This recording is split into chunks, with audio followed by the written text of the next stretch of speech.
दोनों पैरों का ACL एक साथ टूट गया, ये है ना एक्सट्रीमली रेयर है। जनरली कैसा है ना, एक पैर का ACL टूटता है, कोई आदमी भाग रहा है फुटबॉल देखा होगा ना, तो एक पैर की लैंडिंग गलत होती है ना, कराटे हुआ मार्शल आर्ट एक पैर का ही गलत होता है। आदमी बाइक से गिर गया फिसल गया, हमेशा एक पैर पे ही जोर पड़ता है। दोनों लिगामेंट टूटे हुए आते हैं हमारे पास बहुत सारे लोग जिनके दोनों टूटे हुए होते हैं, पर 1 बाय 1 करके टूटे हुए होते हैं। जैसे एक पैर का आज टूट गया, उसके बाद उसने कुछ कराया नहीं, ACL टूटती, मसल्स कमज़ोर पड़ जाती है। अब यही मांसपेशियाँ जो हमारे बाकी लिगामेंट और सबको बचाती है, तभी फुटबॉलर सबने बड़े बड़े रखते हैं मांसपेशी। सो जैसे ही एक पैर का टूटा, दोनों पैरों की मसल धीरे धीरे कमज़ोर पड़ने लगी, इसकी ज़्यादा दूसरे की थोड़ी कम, तो दूसरे वाले में इंजरी के चांसेस बढ़ जाते हैं। पर being a dancer and being architect, जिस तरह से आप बता रहे हो कि स्प्लिट करने की कोशिश की आपने, जंप करके और दोनों पैरों का एक साथ टूट गया, ये बड़ी रेयर इंजरी है। ऐसा मेरे को भी सिग्निफिकेंटली 2-4 पेशेंट देखे होंगे मैंने अपनी एंटायर ज़िंदगी में। वो ACL करते हुए इंडिपेंडेंटली करते हुए हो गए 2010 से करना चालू किया था मैंने, 15 साल हो गए ACL करते हुए। आज तक 2-4 पेशेंट दिखे होंगे जिसमें एक ही साथ दोनों टूट गए, एक एक करके टूटे तो बहुत आता है हमारे पास। चलो, अब आपका जो जॉब प्रोफेशन है वो आर्किटेक्ट वाला है, सो चलोगे नहीं तो भैया काम ही नहीं चलेगा। अब कितने दिन बेड पे रहोगे, सर्जरी बहुत सारी तरह की होती है ACL की। सो जनरली जो सर्जरी होती है बेटा ACL की पैन इंडिया, वो इस तरह से होती है कि हम ACL बनाते हैं आपके हैमस्ट्रिंग टेंडन से। अब सर्जरी की ज़रूरत क्यों है? तो ज़रूरत तो इसलिए कि दोनों टूट के हम चल ही नहीं पा रहे। जो सपोज एक पैर का भी टूटा होता तो आदमी आराम में चल लेता है, उसको कोई दर्द नहीं होता, कुछ नहीं होता, सब चल लेते हैं। ACL में मोटर तो लगा हुआ नहीं है, तो एक बार दर्द होगा फिर नॉर्मल धीरे धीरे चल लेगा, मेहनत करेगा, एक्सरसाइज करेगा तो भाग भी लेगा, कोई दिक्कत की बात नहीं है। पर क्या उसको कभी भी इसमें पूरी मजबूती नहीं मिलेगी। ये ACL दोनों को जोड़ता है। इसको अगर देखा है, जो गाड़ी होती है ना, उसके जो टायर होते हैं उसके नट मान लो, सो नट को ढीला कर दो टायर हिलता है, तो ACL टूट जाए तो अब घुटना हिलता है। अब हिलता है तो क्या होगा बेटा, हिलता है तो आज तो दर्द नहीं है, पर हिलते हिलते हमारे कार्टिलेज ख़राब हो जाएंगे और हमारे मेनिस्कस फट जाएंगे और हमारे बाकी लिगामेंट ढीले पड़ जाएंगे। सो अल्टीमेटली अगर हम सर्जरी ना कराएं तो हमारा जो कार्टिलेज ख़राब होगा तो दिखेगा कैसे अंदर, तो ऐसा दिखेगा। कार्टिलेज ऐसा था, मेनिस्कस भी ऐसा था, अभी आपस में घिसेगा तो ऐसा हो जाएगा ना बेटा। ये कब होगा? 10 साल में होगा, 15 साल में होगा, फिर नी रिप्लेसमेंट कराना पड़ेगा। इन्फ्लेमेशन से ज़्यादा degeneration is the correct word, degeneration, कि हमारा यहाँ से लेके वो यहाँ पहुँच जाएगा, जो कि नॉर्मल ज़िंदगी में बाकी लोगों का पहुँचे ना पहुँचे पक्का नहीं, पर आपका तो पहुँच जाएगा। तो इसलिए सर्जरी ज़रूरी है। टायर हिलेगा तो जल्दी घिसेगा। अब सर्जरी होती कैसे है? तो सर्जरी, आपके दोनों पैर का ACL टूटा हुआ है तो जनरली सर्जरी होगी, नया बनाएंगे ACL। हैमस्ट्रिंग टेंडन से बनाते हैं या एंकल के पास से पेरोनेस लॉन्गस से बनाते हैं, यही स्टैंडर्ड है इंडिया में हर जगह। अब देखा जाए तो हैमस्ट्रिंग टेंडन हमें एक घुटने से 2 निकलते हैं, एक निकला, ये 2 निकले। अब इसकी साइज़ है ना प्रिडिक्टेबल नहीं है, मतलब मेरे हाथ में नहीं है इसका मोटाई क्या निकलेगी। जो आपका हैमस्ट्रिंग निकल के उतना मोटा हो गया, एथलीट का ज़्यादा मोटा निकलेगा, आप लोगों का पतला निकलेगा। नॉन एथलीट, आप डांसर हो तो आपका मोटा निकल सकता है, पर जिसने कभी एक्सरसाइज करी नहीं उसका तो पतला ही निकलेगा। ये कमज़ोर होते हैं तो इसको क्या करते हैं, डबल करके 4 फोल्ड कर दिया, तो 4 गुना हमने 4 फोल्ड का ACL बना दिया। अभी 4 फोल्ड का ACL है, इसमें 4 धागे हैं, इसका डायमीटर मिलेगा मुझे 7, 8 या 6, 8 से ऊपर जाएगा नहीं, अनसेंटिल। बहुत ही कोई बॉडी बिल्डर आ जाए मेरे पास या कोई कबड्डी प्लेयर आ जाए। ऊपर बटन आ गया, बटन मेटल का है, बीच में धागा लगा हुआ है फाइबर। फिर सर्जरी चालू करी, पुराना ACL निकल गया, एक बड़ा छेद ऊपर किया, एक बड़ा छेद नीचे किया, और हमने आपका ग्राफ डाल दिया। ऊपर बटन चला गया, नीचे चला गया स्क्रू, और सर्जरी खत्म हो गई। अब इस सर्जरी के बाद ये स्क्रू चिपकने में लगाएगा कम से कम 1.5 महीना, तो 1.5 महीने का रेस्ट हो जाएगा। ब्रेस लग जाएगा, वॉकर लग जाएगा, पैर धीरे धीरे बैंड करोगे, अगर आपने तेज़ बैंड किया तो स्क्रू ढीला पड़ जाएगा। सो 1 महीने तो काम छूट गया आपका। उसके बाद ये 4 धागे हैं, इसको मजबूत होने में 6 महीने लगने वाले हैं। ब्लड वेसल्स ग्रो करेगी, वो 4 धागा, एक धागा बनेगा तब जाके वो मजबूत होगा। टेंडन भी पतला है और 4 और धागे हैं, जब तक एक नहीं बनेगा तो टूटने के चांस रहेंगे। अब 6 महीने बाद ही आप रनिंग कर पाओगे, उससे पहले रनिंग नहीं कर सकते। 6 महीने आपको गिरना नहीं है, मतलब आपने RCC की छत बनाई और वो 20-25 दिन जितने रहते हैं सेटिंग, और उसमें वो पूरा मजबूत हो जाता है ना, उससे अगर पहले आप हटा दो तो ऐसे तो नहीं गिरेगा, पर भूकंप आ गया तो गिर जाएगा। तो ये चीज़, अगर भूकंप आ गया मतलब आदमी फिसल गया, गिर गया, ओवरवेट है, कुछ भी होगा तो ये टूटेगा या फटेगा। इसीलिए इसमें 20-30% फेलियर हो जाते हैं, किसी के लंबे जाते हैं, किसी के फट जाते हैं। 6 महीने यहाँ निकाल दिया हमने, चलो सब कुछ सही चला। 6 महीने बाद लेट रिहैब चालू हुआ, तब आप दूसरे पैर की सर्जरी करा पाओगे, क्योंकि जैसे ही दूसरे पैर की सर्जरी हो इस पर डबल लोड आ जाएगा ना, उस पर से लोड हट जाएगा। वो ज़मीन पे नहीं रखना तो इस पर डबल लोड है, तो 6 महीने से पहले इस पर डबल लोड डाल ही नहीं सकते। तो 6 महीना तो ये खा गया, 6 महीना वो खा गया, 1 साल खा गए। 1 साल के बाद कहीं जाके रनिंग चालू होगी बेटा। अगर सब कुछ बिल्कुल परफेक्ट चला तो, परफेक्ट किसी का चलता नहीं, तो 1 का 1.5 भी हो जाता है भैया। तो डांस करते करते 1.5 साल हो गया, काम कितना छूटा पता ही नहीं भैया। पर ये चीज़ है ना पुरानी हो चुकी है। अब आप लोग भी तो नई नई चीज़ें इकट्ठी करते होगे, वही तो ना, हथौड़े से ही काम नहीं चल रहा ना, कंप्यूटर भी आ गया, आर्किटेक्ट में सब कुछ आ गया, सॉफ्टवेयर आ गए, चित्रकारी भी कम हो गई। सो इसके अंदर भी काफ़ी ज़्यादा डेवलपमेंट हुआ है। क्या क्या डेवलपमेंट हुआ है अब उस पर बात करते हैं कि हर चीज़ में डेवलपमेंट तो इसमें डेवलपमेंट हुआ है। तो सबसे पहले अगर मुझे मजबूत बनाना है ACL तो मैं क्या करूँगा, ईंट नहीं लूँगा, मैं कोई कार्बन की ब्रिक लूँगा, कोई अच्छी ब्रिक लूँगा जो सबसे मजबूत है, पत्थर से ज़्यादा मजबूत। सो हमारे इसके अंदर होता है क्वाड्रिसेप्स टेंडन, ये इससे ACL बनाएंगे, ये सबसे मजबूत ACL है। अब इसको निकालने के लिए हम लोगों के पास एक नया इंस्ट्रूमेंट है जिसको बोलते हैं क्वाड प्रो टेंडन हार्वेस्टर। ये प्लास्टिक का है, तो हर पेशेंट में नया लेना पड़ता है, तो चीज़ें थोड़ी एक्सपेंसिव पड़ जाती है। ये क्वाड प्रो टेंडन हार्वेस्टर है। अब बेटा ये देखो, एक ही मोटा निकलेगा, इसको डबल टिबल करने की ज़रूरत नहीं है, और साइज़ प्रिडिक्टेबल है, मतलब जो मैं चाहूँगा उस साइज़ का निकाल सकता हूँ। इस ग्राफ का फ़ायदा क्या है हैमस्ट्रिंग के ऊपर कि एक तो इसकी जो क्वालिटी है ना क्वाड्रिसेप्स की, इसका टेंसाइल स्ट्रेंथ हैमस्ट्रिंग से ज़्यादा है, मतलब हैमस्ट्रिंग में खिंचावट है, वो लंबा हो सकता है, खिंच जाता है, ये लंबा नहीं हो सकता, ये ज़्यादा क्वालिटी अच्छी है, स्टिफर है, मेन स्टिफ है।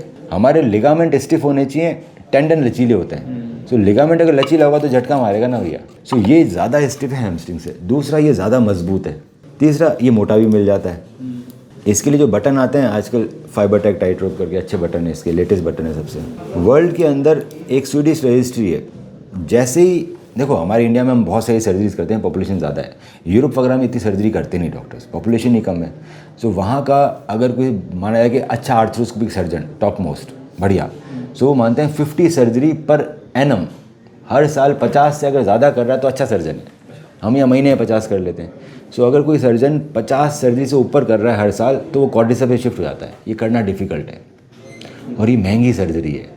यंग सर्जन महंगी सर्जरी नहीं कर पाता, वो कन्विंस ही नहीं कर पाता पेशेंट को। महंगी सर्जरी के लिए हमेशा लोग सीनियर के पास चले जाएंगे। सो यंग सर्जन हमेशा ये सर्जरी चालू इससे करेगा, पर जैसे ही वो एक लेवल पे पहुंचता है तो वो क्वाड्रिसेप्स, इसीलिए क्वाड्रिसेप्स का वॉल्यूम वर्ल्ड के अंदर सबसे ऊपर है अगर आप यूरोपियन कंट्रीज़ में जाओ तो।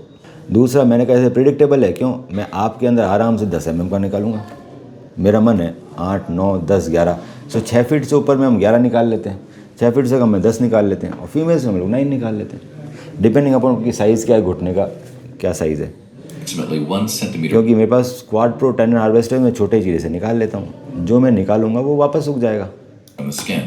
अब डेवलपमेंट सिर्फ एक चीज़ में, डेवलपमेंट कई जगह होता है कि हमने मोटा टेंडन ले लिया, बेटर टेंडन ले लिया, हमने बटन अच्छा लगा लिया, अब इतने मोटे टेंडन के लिए छेद भी 10 mm का हो जाएगा जो कि बड़ा हो जाएगा।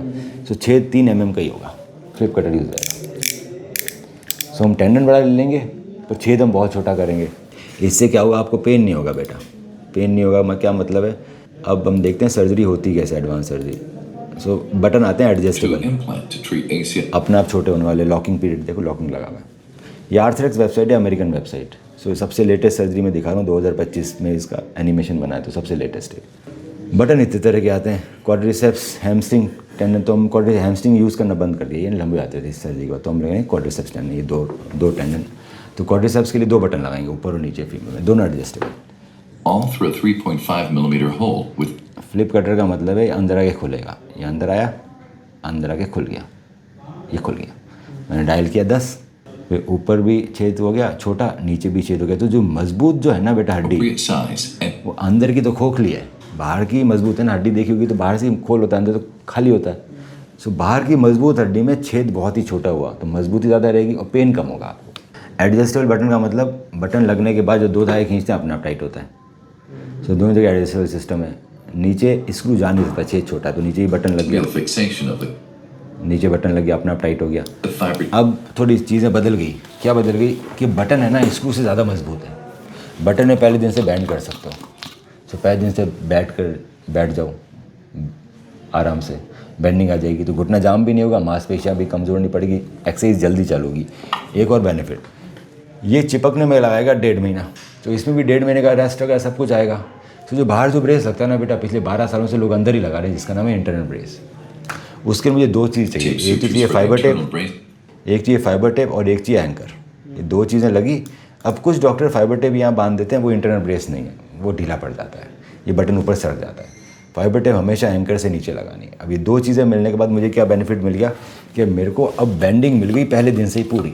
अगर मेरी पहले दिन से पूरी बेंडिंग हो गई, स्क्रू में जब धीरे धीरे बेंडिंग हो रही थी तो लिगामेंट बाद में लंबा हो जाता है सर्जरी के बाद। सर्जरी में तो टाइट है, सर्जरी में स्क्रू डालने के बाद आपने ऐसे करा नहीं, ऐसे करा, सर्जरी में स्क्रू डालने के बाद तो लिगामेंट ढीला पहले दिन ही, तो वो स्टेप होता ही नहीं है। स्क्रू डालने के बाद धीरे धीरे बेंडिंग आएगी और लिगामेंट में खिंचाव पड़ रहा है, लंबा हो गया तो ज़िंदगी भर लंबा ही रह गया। बटन और इंटरनल ब्रेस लगाने से बेंडिंग आ गई पहले दिन से। तो मैं क्या करता हूँ, हम कई बार घुटने को मोड़ लेते हैं, ढीला लिगामेंट को लंबा करते हैं, जितना लंबा हो सकता है, या आज ही लंबी हो जाए सर्जरी के दौरान। Take the knee through range of motion multiple and then times. perform final tensioning on the quad leg इससे क्या हुआ, construct. लिगामेंट लंबा हो गया। अब मेरे पास एडजस्टेबल सिस्टम है, फिक्स लूप नहीं है। मैं ऊपर भी रीटाइट कर लिया, मैं नीचे भी रीटाइट कर लिया। ये मैं 2-3 बार कर लिया मैंने, टाइट किया फिर घुमाया, फिर टाइट किया फिर घुमाया। सो अभी लिगामेंट है ना और खींच ही नहीं सकता भैया। ये मैकेनिकल टाइटनिंग है, ये मैंने गांठ बांध नहीं किया, ऑटोमेटिक है। सो ये पूरा ही खींच देता है। दूसरा, इसमें प्रोटेक्शन ही मिल गया। पहले दिन से चलो, पहले दिन से पैर बेंड करो, न ब्रेस न वॉकर न कुछ, सीढ़ियाँ में चढ़ जाओ पहले दिन से ही। दर्द कम होगा क्योंकि फ्लिप कटर यूज़ हुआ है। सो आप है ना 50% जल्दी ठीक हो जाओगे बेटा। ये हमें उस सर्जरी से मच बेटर रिजल्ट देगा फेलियर रेट में भी। अब बेटर देगा नहीं देगा ये कौन प्रूव करता है, ये हमारे प्रूव करते हैं मेडिकल डाटा स्टडीज़ कि भैया 100 पेशेंट ऐसे किए, 100 पेशेंट ऐसे किए, 2 साल तक किया, रिज़ल्ट निकाला, फिर रिज़ल्ट को हमने पब्लिश किया। पब्लिश तब होगा जब वो रिज़ल्ट जेन्युइन होगा, ऐसे पब्लिश नहीं हो सकता। वो जनरल तो कुछ तो अथॉरिटी रखते हैं ना, वो बहुत थोड़ा चेकिंग करते हैं, जेन्युइन है या नहीं स्टडी, ये वो पूरी चेकिंग होती है। सो अब मैं आपको दिखा रहा हूँ एक मैके क्लिनिक, ये लंदन का क्लिनिक है, आपको इसको कहीं नहीं दिखाई देंगे यूरोपियन एंड अमेरिकन क्लिनिक्स में। सो यहाँ पर एक पैट्रिक स्मिथ की रिसर्च है कि मेरे को 88% रिडक्शन मिलता है री इंजरी एंड रीरप्चर रेट में अगर मैं इंटरनल ब्रेस लगा दूँ। क्यों, 6 महीने तक चीज़ कमज़ोर है, 6 महीने तक चीज़ें हिली तो ढीली हो जाएगी, टूट जाएगी।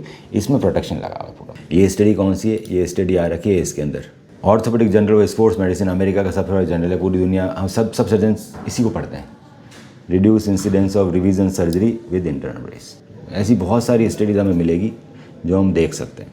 इसके बाद एक और चीज़ है कि आपका एक और लिगामेंट टूटा हुआ है बेटा, जिसका नाम है ALL, वो इधर लिखा हुआ नहीं है, इसीलिए तो हमेशा टूट जाता है, वो यहाँ होता है। सो अगर मैं सिर्फ ALL, अब ALL क्यों नहीं लिखा हुआ, क्योंकि ALL नया लिगामेंट की खोज है, वो अभी हमारे वालों को पढ़ना नहीं आता तो लिखते नहीं है। ACL कर लिया, ALL छोड़ दिया जो कि टूटा हुआ है, तो क्या होगा, आगे पीछे तो नहीं भागेगा घुटना, पर ऐसे से घूमता रहेगा, रोटेशनल स्टेबिलिटी।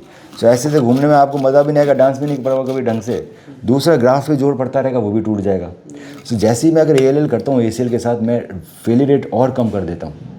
इसीलिए हमेशा अच्छा सर्जन दोनों एक साथ करेगा, रोटेशनल स्टेबिलिटी मिलेगी और फेलियर रेट सिग्निफिकेंटली कम हो जाएगा। ग्राफ रप्चर इसे बोलते हैं। ALL होता कैसा है, ALL ही है बेटा, ये देखो, जैसे मैके क्लिनिक है, इसमें भी गॉर्डन मैके साहब बोल रहे हैं, we now routinely combine this with ALL internal brace for extra protection. Combination of ACL and ALL reinjury कम करता है, रिकवरी बढ़ाता है। अब ALL करने के कई सारे तरीके हैं, मैं फाइबर टेप से भी कर सकता हूँ, ये एक्सपेंसिव पड़ता है। सो हम एक और तरीके से करते हैं जिसको बोलते हैं LET। ये जनरली लोग बड़े चीरे में करते हैं, मेरी प्रैक्टिस होगी तो मैं एक छोटे चीरे में कर लेता हूँ। एक ही अंकर लग गया, काम क्या है, रेजिडुअल लैक्सिटी बचाना और रिस्क ऑफ ACL ग्राफ्ट बचाना। अब ये सबसे मजबूत सर्जरी होगी, उससे कहीं गुना ज़्यादा, जल्दी भी ठीक हो गए। इसका मतलब ये है कि पहले वाले में तो 1.5 साल लग रहा था पूरा सब कुछ करने में, इसके अंदर हम अगले महीने दूसरा कर सकते हैं। क्यों, मैं अगले महीने पूरा वेट डाल दूँ, इसमें कोई दिक्कत नहीं है। 1 महीने में आप नॉर्मल हो जाओगे, दूसरा करा लो। सो हमने आपका वर्क लॉस कितना किया, 2 महीने का आपने ये कराया। नहीं, आपकी मर्ज़ी है। देखो, रिजल्ट तो अच्छा आएगा जब मैं 1 बाय 1 करूँगा। मैं जल्दी कर सकता हूँ क्योंकि इंटरनल ब्रेस सर्जरी है, 1 महीने बाद दूसरा कर सकते हैं, 6 महीने बाद नहीं करना है ना। इसमें रनिंग आ जाएगी 4-5 महीने में, नॉर्मल वॉकिंग चालू हो जाएगी दूसरे वाले के 3 से 4 सप्ताह, मतलब 2 महीने में आप नॉर्मल वॉकिंग करने लग जाओगे। आपको एक साथ कराना है तो फिर बेड पे रहोगे आप 15-20 दिन 25 दिन, चल नहीं पाओगे ढंग से, चल ही नहीं पाओगे। एक पैर तो चाहिए ना वॉकर में भी वॉकर में भी एक पैर तो चाहिए ना बेटा। नहीं, जैसे मैं अभी ब्रेसिंग करके वॉकर से आप चल पाओगे, तकलीफ बढ़ जाएगी बहुत। ये आपका एजम्पशन है, ये मेरा प्रैक्टिकल बता रहा है। मेरे पास बहुत सारे आते हैं दोनों पैर टूटे हुए, मैंने दोनों पैर एक साथ भी किए हैं और दोनों पैर अलग अलग भी किए हैं। दोनों पैर एक साथ करने में तकलीफें बढ़ जाती है इंसान की 1 महीना, कि एक वो चल ही नहीं पा रहा भैया 1 महीना। इसमें तुम अगले दिन से चल रहे हो ना, इसमें तुम एक पैर कराने के अगले दिन से चल रहे हो बढ़िया, कोई दिक्कत नहीं है, उसमें आप चल ही नहीं पा रहे। दूसरा, फेलियर रेट बढ़ जाते हैं बेटा दोनों पैर एक साथ करने। तो मेरा रिकमेंडेशन ये है कि मेरे पास कोई विदेशी पेशेंट आएगा, मैं एक साथ करूँगा, बार बार मैं नहीं आ सकता ना। तुम यहीं रहते हो तो 1 बाय 1 कराओ, तुम्हारी ज़िंदगी कंफर्टेबल निकलेगी बिल्कुल फटाफट। तुम्हें लग रहा है 2 महीने, अरे तुम पहले काम पे चले जाओ। इसके बाद है रिहैब करो, रिहैब नहीं क्या सब खराब। अब रिहैब पे मेरे पास बार बार में तो आ नहीं पाओगे, काम भी है, ये भी है। हम आपको हर सप्ताह कॉल करेंगे फ़ोन पे, हर सप्ताह सिखाएंगे। ये 6 महीने चलता रहेगा।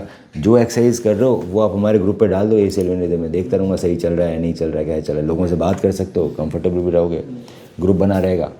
बीच में रिहैब सेंटर बुलाते रहेंगे, हम आपको 2 महीने में बिल्कुल नॉर्मल कर सकते हैं। अगर आप पहले दिन से एक्सरसाइज करो तो दोनों पैरों का 1 by 1 करेंगे।